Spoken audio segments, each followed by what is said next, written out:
Hello students, welcome to our channel Maharashtra Media. तर आज आपण क्लास 5ची टेस्ट नंबर 3 घेणार आहोत. सायन्सची टेस्ट नंबर 3 घेणार आहोत. ओके, सो आपण सुरुवात करूया आपल्या टेस्टला.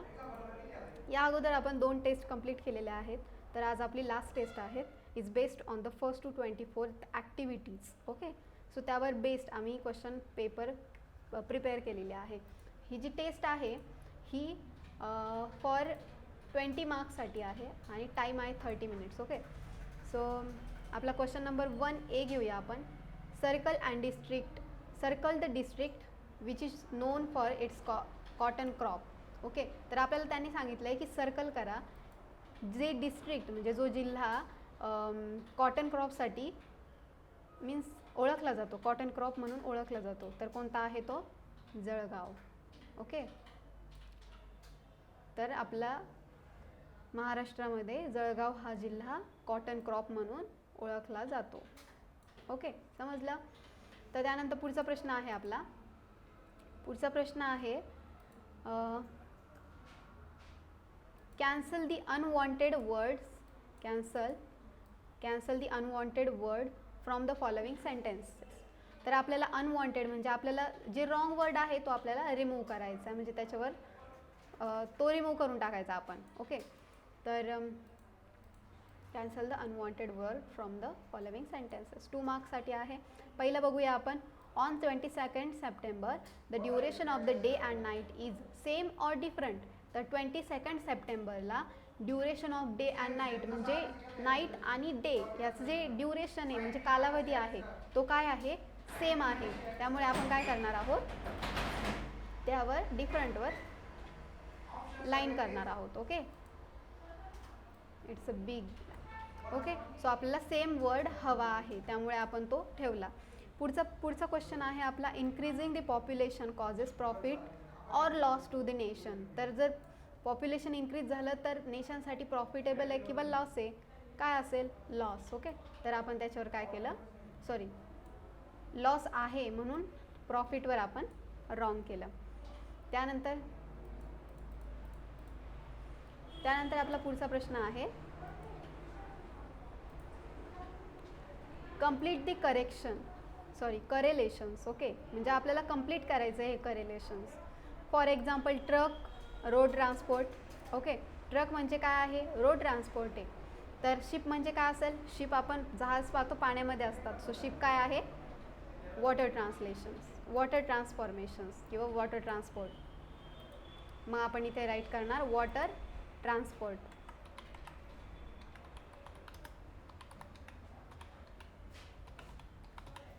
Okay, water transport. The question is write the activity which you can perform to prove the presence of water in the air. आपल्याला अशी एक ॲक्टिव्हिटी आपल्याला सांगायची किंवा परफॉर्म करायची आहे जी आपल्याला काय करेल की प्रूव्ह करेल की वॉटर एअरमध्ये वॉटर काय असतं? प्रेझेंट असतं. ओके, सो आपण एक एक्झाम्पल राईट. तर आपल्याला एअरमध्ये वॉटर प्रेझेंट असतं हे आपल्याला प्रूव्ह करायला सांगितलं आहे त्यांनी. सो आपण कसं करणार? सो तुम्ही इथे बघा. Take a glass and pour cold water in it. एक ग्लास घ्या आणि त्यामध्ये गार पाणी ओता. आफ्टर फ्यू मिनिट्स, थोड्या वेळानंतर, you able to see that the small drops of water is get visible on the outer surface of glass. त्यानंतर तुम्ही बघू शकता की थोड्या वेळानंतर तुम्ही हे बघू शकता की वॉटर म्हणजे पाण्याचे जे स्मॉल ड्रॉप्स आहेत ते आपल्याला वॉटरचे जे ड्रॉप्स आहेत ते आपल्याला विजिबल होतील outer surface of the glass. म्हणजे ग्लासचं जे आउटर सरफेस आहे त्यावर आपल्याला काय दिसतील? वॉटरचे ड्रॉपलेट्स दिसतील. ओके, त्यानंतर पुढे काय म्हटले ते की पुढे म्हटले this water is the vapours of water that is present in the atmosphere and get condenses by the cold surface of the glass. So इथे असं सांगितलं आहे की this water is vapours of water. हे जे वॉटर आहे बाहेर present असलेलं जो वॉटर आहे ग्लासच्या आउटर सरफेसवर, ते जे वॉटर आहे प्रेझेंट वॉटर जे आहे ते कसलं ॲटमॉस्फिअरमधलं वॉटर आहे आणि get condenses by the cold surface of glass. म्हणजे ग्लासच्या कोल्ड सरफेसमुळे ते काय झालेलं आहे, कंडेन्स झालेलं आहे, त्यामुळे ते आपण बघू शकतो. ठीक आहे. Hope you will write it in your notebook guys. तर मी डिलीट करते. तर आपण वळूया आपल्या पुढच्या प्रश्नाकडे. आपला पुढचा प्रश्न आहे, write the disaster shown in the picture and write its effect. तर आपल्याला काय सांगितलं आहे की खाली दिलेला जो पिक्चर आहे या पिक्चरचं डिझास्टर्स म्हणजे खाली दिलेली कोणतं आपत्ती आहे ही, नॅचरल डिझास्टर्स आहे हे, आणि त्याचे इफेक्ट विचारलेत आपल्याला. बट नॅचरल डिझास्टर कोणता आहे नॅचरल डिझास्टर्स, पण कोणता आहे तर फ्लड्स डिझास्टर्स आहे. याला फ्लड्स म्हणजेच पूर येणे याला फ्लड्स म्हणतात. म्हणजेच काय, this is the floods whatever don't. Okay. तो जो हे जे पिक्चर आहे ते काय शो करतं, फ्लड्स डिझास्टर म्हणजे हे काय आहे, पूर आहे. सो हा जो पिक्चर आहे तो पूर दर्शवतो. आणि लॉस ऑफ लाईफ या आपल्याला इफेक्ट्स पण विचारलेले आहेत याचे. मग लॉस ऑफ लाईफ म्हणजे याने खूप लोकांची जीवही जातात. डॅमेज टू बिल्डिंग्स पण डॅमेज होतात आणि अदर स्ट्रक्चर्स पण डॅमेज होतात. So this answer is enough for the 2 marks. Okay. So हे पण राईट करून घेतलंच असेल तुम्ही, असं गृहीत धरून आपण पुढे जाऊया. ओके. तर आपला पुढचा प्रश्न आहे question number 3A, write the list of natural and man-made disasters. Okay. तर आपल्याला लिस्ट बनवायची आहे, नॅचरल डिझास्टर नैसर्गिक आपत्ती आणि मानवनिर्मित आपत्ती. तर आपण 2 ग्रुप तयार करूया. लिस्ट बनवायची आहे आपल्याला. सो आपण एका बाजूला इथून सुरुवात करूया, इकडे मॅनमेड आणि इकडे नॅचरल, अशा प्रकारे आपण राईट करू. तर नॅचरलमध्ये कोणते कोणते येतील, आत्ताच बघितलं आपण वरती, फ्लोड्स,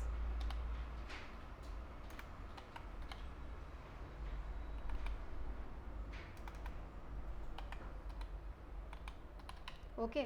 त्यानंतर दुसरा कोणतं, अर्थक्वेक्स,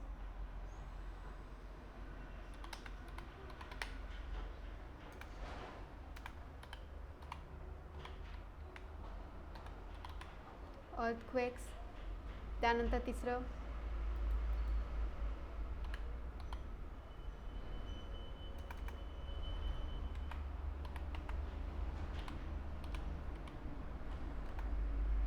ड्रॉट्स. ओके. आणि इकडे घेऊया आपण मॅनमेडनी तयार केलेले Wars,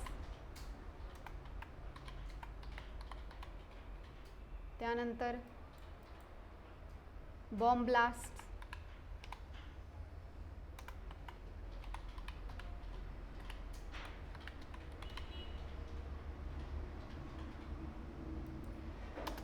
okay.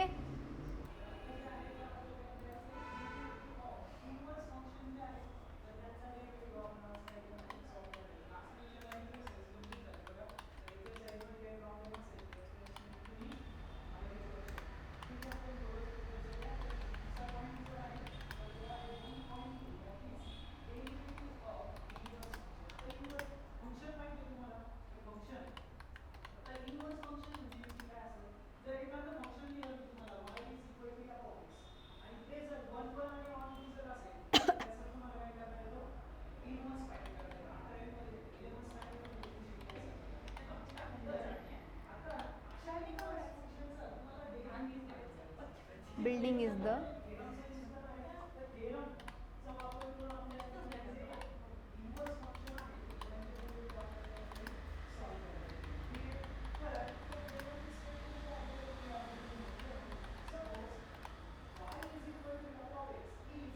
boiling is the surest method to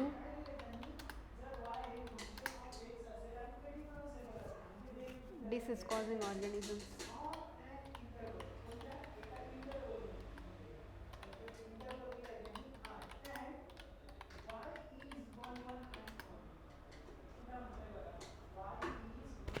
चहा,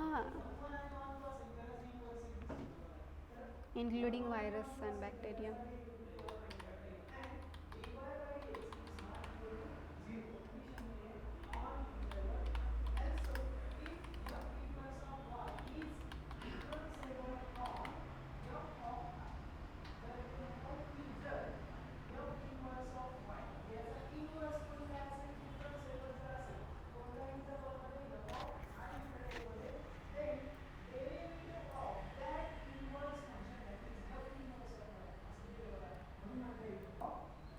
सो स्टुडंट्स आपण बघू शकता रेनी सीझनमध्ये one should drink boiled water. आपण रेनी सीझनमध्ये बॉइल्ड वॉटर का पिलं पाहिजे, उकळलेलं पाणी का पिलं पाहिजे? बिकॉज ड्युरिंग रेनी सीझनच्या वेळेस मोस्ट ऑफ बॅक्टेरिया ग्रो, म्हणजे जास्तीत जास्त बॅक्टेरिया हा ग्रो होत असतो. Okay, so therefore boiling is the surest method to kill disease causing organisms including virus and bacteria. म्हणजे रेनी सीझनमध्ये जास्तीत जास्त बॅक्टेरिया हा ग्रो होत असतो, त्यामुळे आपण काय केलं पाहिजे, बॉइलिंग मेथड ही जी आहे ती एकदम शोरेस्ट मेथड आहे बॅक्टेरिया कॉझिंग जे डिसीज कॉझिंग जे ऑर्गॅनिझम्स आहेत त्यांना किल करण्यासाठी. So it's a simple method. So त्यामुळे आपण रेनी सीझनमध्ये we should drink boiled water. Okay, त्यानंतर पुढचा प्रश्न आहे, leafy vegetables should be washed before chopping. आपण कट मीन्स भाजीला आपण जे व्हेजिटेबल्स असतो, लिफी व्हेजिटेबल्स किंवा कुठलेही व्हेजिटेबल्स असतो ते कट करून घेतो. मग ते करण्याच्या बिफोर आपण काय केले पाहिजे, ते व्हेजिटेबल्स आपण वॉश केले पाहिजे. ओके, सो का केले पाहिजे तर तेही त्यांनी विचारलेलं आहे. सो आपण आन्सर देऊया why. So C, washing will help to reduce the presence of micro organisms. आपण जर वॉश केलं तर आपण जेवढे मायक्रो ऑर्गॅनिझम्स जे आहेत प्रेझेंट लिफी व्हेजिटेबल्सवर ते आपण काय करू शकतो, कमी करू शकतो, त्यांचं प्रमाण कमी करू शकतो. त्यामुळे आपण we should have to wash the leafy vegetables before chopping. Okay, so this is the answer. त्यानंतर आपण वळूया आपल्या पुढच्या प्रश्नाकडे.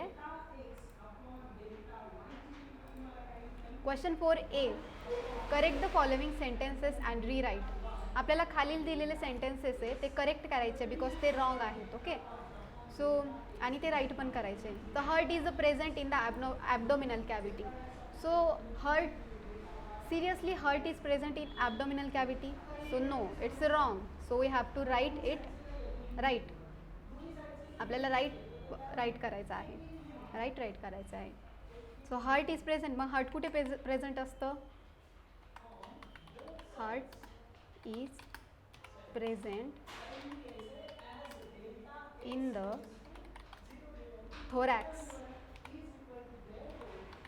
thorax cavity. Okay, so this is the correct sentence. पुढचं आहे, the harvested ears are trampled bye block.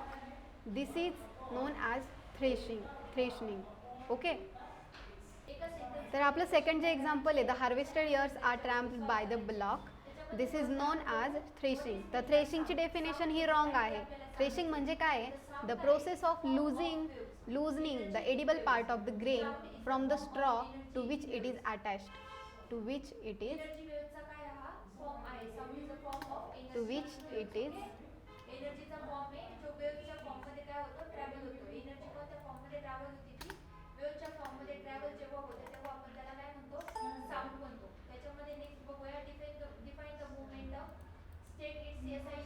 So म्हणजेच काय, the process of loosing the edible part of grain म्हणजे अशी प्रोसेस की जी एडिबल पार्ट आहे ग्रेनचा, किंवा आपण गहू घेऊया फॉर एक्झाम्पल.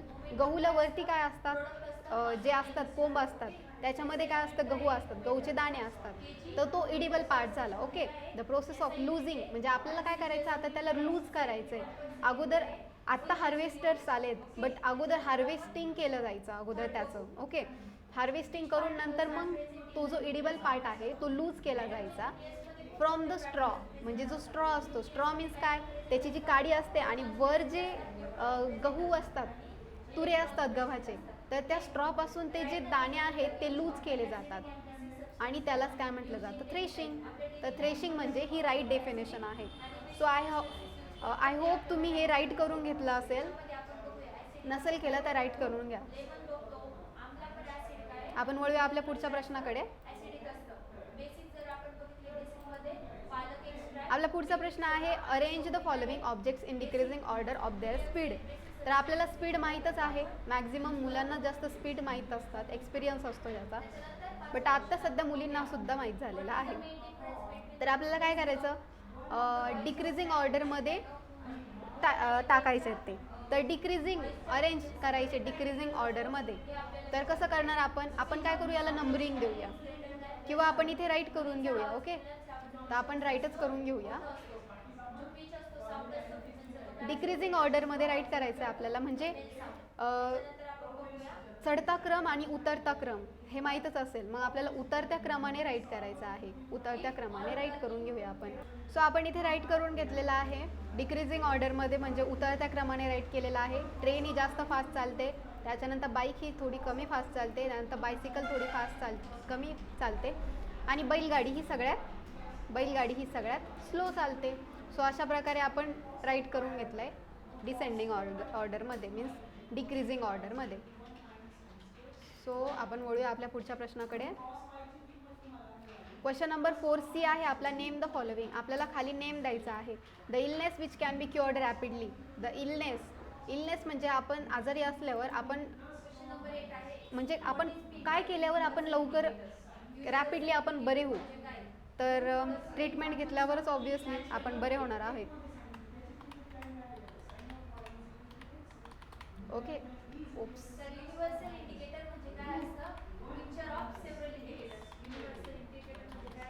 ओके, ट्रीटमेंट घेतल्यावर आपण लवकर बरे होऊ. त्यानंतर दुसरं आहे sending or obtaining various type of information is called. म्हणजे आपण सेंडिंग एखादी माहिती असेल आपण सेंड करतो, किंवा आपण एखादी माहिती असेल तर ती आपण ऑप्टेन करतो, गेन करतो. तर व्हेरियस टाईप्स ऑफ इन्फॉर्मेशन्स आपण ऑप्टेन करतो किंवा सेंड करतो, तर त्याला काय म्हणतात? तर त्याला म्हणतात आपण कम्युनिकेशन डिव्हाइसने एखादी इन्फॉर्मेशन सेंड करू शकतो किंवा ऑप्टेन करू शकतो. त्यानंतर आपला पुढचा प्रश्न आहे, लास्ट क्वेश्चन आहे हा आपला. Fill in the blanks with proper directions in the circle of direction given below. तर आपल्याला इथे एक डायरेक्शनचा सर्कल दिलेला आहे आणि आपल्याला काय करायचं, इथे रिकाम्या काही जागा आहेत, इथे आहे, इथे आहे, इथे आहे, इथे आहे. मग ह्या आपल्याला फिल करायच्या आहेत. सो आपण फिल करून घेऊया.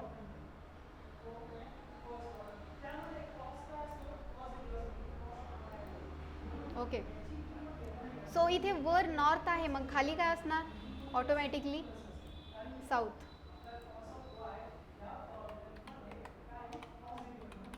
Okay, south, north, east. इथे काय असणार? Obviously waste. सो इथे काय असणार आहे? वेस्ट. ओके. त्यानंतर इथे आहे साऊथ वेस्ट. सो इथे काय असणार आहे? North east.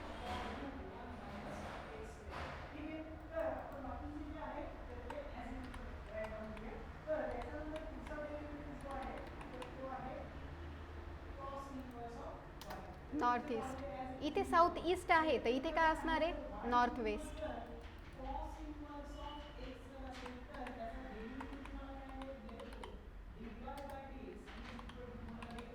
ओके. तर अशा प्रकारे आपण आपले क्वेश्चन नंबर 5 हा लास्ट क्वेश्चन होता. अशा प्रकारे आपण आपल्या सायन्सच्या 5th स्टँडर्डच्या 3 क्वेश्चन पेपर 3 टेस्ट सॉल्व करून घेतलेल्या आहेत.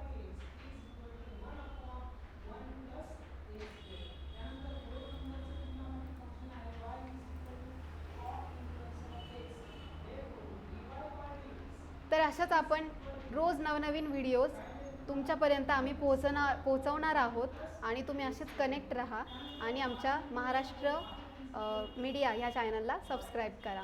Thank you so much.